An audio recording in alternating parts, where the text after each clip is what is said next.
Hello everyone, welcome back to my YouTube channel. तो इस video में हम बात करेंगे AIB 17 रिज़ल्ट के बारे में। और AIB 17 रिज़ल्ट के बारे में हम बात करेंगे उस रिज़ल्ट की जो विथहेल्ड लिख के आ रहा है। तो आखिर ये रिज़ल्ट विथहेल्ड क्यों लिख के आ रहा है? बहुत सारे ऐसे कैंडिडेट्स हैं, एप्लीकांट हैं, जिन्होंने ये सवाल किया है कि सर उनका रिज़ल्ट जो है विथहेल्ड लिख के आ रहा है, ये कैसे सही होगा, कैसे पास होंगे। तो विथहेल्ड क्यों लिख के आ रहा है, रिजेक्ट क्यों लिख के आ रहा है, ये सारी बातें हम लोग इस वीडियो में करने वाले हैं। इस संबंध में BCI ने एक नोटिफिकेशन भी निकाला है।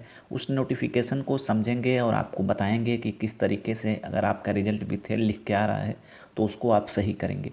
तो आप लोग बिल्कुल परेशान ना होइए। अगर रिजल्ट विथहेल्ड लिख के आ रहा है तब भी आप पास होंगे। आपका रिजल्ट जो है BCI दोबारा घोषित करेगी और इसके लिए एक नहीं दो मौका आपको BCI देने जा रही है। तो सारी बातें हम लोग इस वीडियो में करने वाले हैं। तो वीडियो को शुरू करने से पहले एक बार फिर से आप सभी से रिक्वेस्ट है, अगर चैनल पे फर्स्ट टाइम विजिट कर रहे हैं तो चैनल को सब्सक्राइब कर लीजिए, बेल आइकन को प्रेस कर लीजिए ताकि जो भी वीडियो मैं अपलोड करूं AIB से संबंधित उसकी नोटिफिकेशन आपको मिलती रहे। क्योंकि AIB एग्ज़ाम पास करने के बाद से आपका कार्य ख़त्म नहीं हो जाता है। इसके बाद से COP लेने के लिए आगे के क्या प्रोसेस होते हैं, कौन कौन से फॉर्म भरने पड़ेंगे, ये सारी बातें हम इसी चैनल के माध्यम से आपको बताएंगे। तो इसलिए अगर आप AIB पास कर लिए, आपको सर्टिफिकेट मिल गया, तो ऐसा नहीं है कि आपको जो है आगे कोई कार्य नहीं करने हैं, आप जो है प्रैक्टिस कर सकते हैं। तो इसके आगे भी बहुत सारे प्रोसेस होती हैं, बहुत सारे लोग हैं इस प्रोसेस को नहीं जानते हैं। तो इसलिए अगर चैनल से जुड़े रहते हैं तो AIB से संबंधित, BCI से संबंधित या स्टेट बार काउंसिल से संबंधित या जो एडवोकेट्स वेलफेयर स्कीम चलती है उसके बारे में बहुत सारी वीडियो मैं बनाता रहता हूँ। बहुत सारे जो न्यूज़ उनसे संबंधित रहती है उसको बताता रहता हूँ। तो अगर आप चैनल से जुड़े रहेंगे, अगर एडवोकेट्स हैं, तो आपको बहुत फ़ायदा होने वाला है। तो इसलिए अगर आपको चैनल पसंद आ रही है, वीडियो पसंद आ रहा है, तो वीडियो पे लाइक करिए, वीडियो पे कमेंट करिए। अगर वीडियो में कोई बात नहीं समझ में आ रहा है तो उसके बारे में भी कमेंट करिए, सवाल पूछिए। और साथ ही साथ एक बार फिर से आप सभी से रिक्वेस्ट है, चैनल को अधिक से अधिक शेयर कर दीजिए ताकि आप सभी अधिवक्ता साथियों तक ये चैनल पहुँच सके। तो हम इस वीडियो में बात करेंगे AIB 17 रिजल्ट के बारे में और उस रिजल्ट के बारे में जो विथहेल्ड लिख के आ रहा है। तो इस संबंध में जो है BCI ने कल ही एक नोटिफिकेशन निकाली थी। उस नोटिफिकेशन को हम लोग पढ़ लेते हैं, जान लेते हैं उसमें BCI ने यानी बार काउंसिल ऑफ इंडिया ने क्या कहा था। तो यहाँ पे देख लीजिए, इस नोटिफिकेशन को सबसे पहले पढ़ते हैं, उसके बाद से आपको हम समझाएंगे। Dear candidates, we are please to inform you that the result of AIB 17 is now published to now available to download. 1 second, थोड़ा सा, हाँ तो यहाँ पे देख लीजिए। तो सबसे पहले यहाँ पे लिखा हुआ है कि आपको रिजल्ट जो है कैसे डाउनलोड करना है। तो यूज़र आईडी और पासवर्ड डालना है। ये यूज़र आईडी और पासवर्ड कहाँ मिलेगा आपको? आप जब रजिस्ट्रेशन कराए होंगे उस टाइम आपने जो ईमेल आईडी डाला होगा, उस ईमेल आईडी पे आपके यूज़र आईडी और पासवर्ड गया होगा। वहाँ से यूज़र आईडी और पासवर्ड को लेकर के आपको अपना रिजल्ट चेक करना है। अब नीचे आते हैं, result of many candidates results of many candidates result have been withheld or rejected by honourable monitoring committee due to following reason. तो बहुत सारे ऐसे कैंडिडेट्स हैं जिनका रिजल्ट या तो रिजेक्ट किया गया है या विथहेल्ड लिख के आ रहा है। और ऐसा जो है जो मॉनिटरिंग कमेटी थी उन्होंने किया है और उसका बाकायदे उन्होंने आपके जो भी इशूज़ थे उसको चेक करने के बाद से ऐसा किया है। तो ये जो विथहेल्ड और रिजेक्ट किन किन रीजन्स की वजह से हुआ है वो रीजन्स यहाँ पे लिखा हुआ है 1 2 3 3 पॉइंट्स में। तीसरा पॉइंट जो है उस सेंटर की है जहाँ पे मैंने आपको एक वीडियो में बताया था कि नकल की जो है बात की गई थी कि वहाँ पे खुलेआम नकल हुई है। तो उस सेंटर का जो परीक्षा है वो जो है अभी तक जो उस सेंटर का जो रिजल्ट है वो जो है यहाँ पे रुका गया है, उसके बारे में है।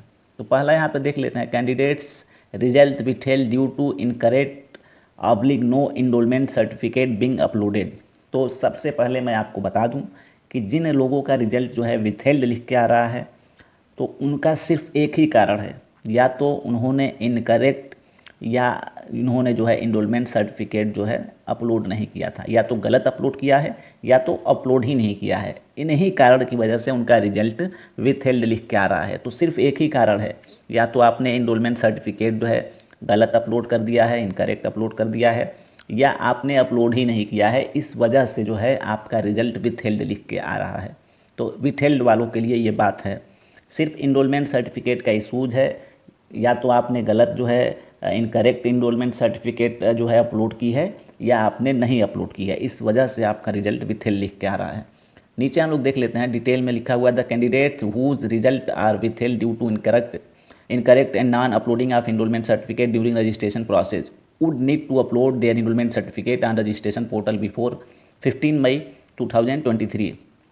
तो ये कहा गया है कि जिन लोगों ने इनकरेक्ट इनरोलमेंट सर्टिफिकेट अपलोड किया है या जिन्होंने इनरोलमेंट सर्टिफिकेट अपलोड नहीं किया है, वो जो है इनरोलमेंट सर्टिफिकेट को रजिस्ट्रेशन पोर्टल पे जा कर के 15 मई 2023 से पहले जो है अपलोड कर देंगे। तो 15 मई 2023 तक का समय दिया गया है। आप रजिस्ट्रेशन पोर्टल पे जाएंगे और वहाँ पे जो है अपना इनरोलमेंट सर्टिफिकेट अपलोड करेंगे। तो रजिस्ट्रेशन पोर्टल ओपन होगा बहुत जल्दी, जैसे ही ओपन होगा मैं इसके बारे में भी आपको सूचना दूंगा कि रजिस्ट्रेशन पोर्टल ओपन हो गया है। उस पोर्टल पे जा करके अपना इनरोलमेंट सर्टिफिकेट अपलोड करिए। जब आप 15 मई से पहले जो है रजिस्ट्रेशन सर्टिफिकेट जो है या इनरोलमेंट सर्टिफिकेट अपलोड कर देंगे तो आपका रिजल्ट जो है 20 मई 2023 को पब्लिश कर दिया जाएगा। 15 मई तक अपलोड करने का समय दिया गया है, उसके बाद से 20 मई 2023 को आपका रिजल्ट पब्लिश कर दिया जाएगा। अब आगे देखिए, Those who do not upload their enrollment certificate by 15 May 2023, their results shall not be declared by 20 May 2023 and shall be declared later by 30 May 2023 provided they upload the enrollment certificate by 25 मई 2023। जिन्होंने 15 May 2023 तक upload कर देंगे अपना enrolment certificate, उनकी result जो है 20 मई को publish कर दी जाएगी। और जो 15 मई 2023 तक अपलोड नहीं करेंगे उनकी रिजल्ट जो है पब्लिश नहीं की जाएगी। उनके लिए फर्दर जो है यहाँ पे लिखा गया है कि जो है 25 मई 2023 तक जो है अगर वो फिर से दोबारा जो है अपना इनरोलमेंट सर्टिफिकेट अपलोड करते हैं तो 30 मई 2023 को जो है उनका रिजल्ट पब्लिश किया जाएगा। तो यहाँ पे 2 बार समय दिया गया है। एक 15 मई तक आपको इनरोलमेंट सर्टिफिकेट अपलोड करना है, 15 मई तक करेंगे तो 20 मई को रिजल्ट आ जाएगा। अगर 15 मई तक नहीं कर पाते हैं तो आपका रिजल्ट 20 मई को नहीं आएगा। उसके बाद से फिर से आपको 25 मई तक का समय दिया गया है। 25 मई तक आप अपलोड कर देंगे तो फिर आपको जो है आपका रिजल्ट जो है 30 मई को पब्लिश कर दिया जाएगा। ये BCI ने अपने नोटिफिकेशन में कहा है। अब जिनका रिजल्ट जो है रिजेक्ट लिख के आ रहा है उसके बारे में BCI ने क्या कहा है, the candidates whose question booklet set code is not filled, यानी कि ऐसे कैंडिडेट्स जिन्होंने क्वेश्चन बुकलेट सेट कोड जो है फिल्ड नहीं किया है या डबली फिल्ड कर दिया है, are incorrectly filled in OMR sheet, या तो फिल्ड नहीं किया है, जो बुकलेट सेट कोड होता है उन्होंने भरा नहीं है, या डबली फिल्ड कर दिया है, या इनकरेक्ट फिल्ड कर दिया है OMR सीट में, तो उनका रिजल्ट जो है रिजेक्ट कर दिया गया है। ये जो है रिजल्ट जो है ऑनरेबल जो मॉनिटरिंग कमेटी है उनके द्वारा निरस्त किया गया है, रिजेक्ट किया गया है। तो अब जो जिनका रिजल्ट रिजेक्ट किया गया है उसके बारे में इसमें कोई सूचना नहीं दी गई है कि उनका रिजल्ट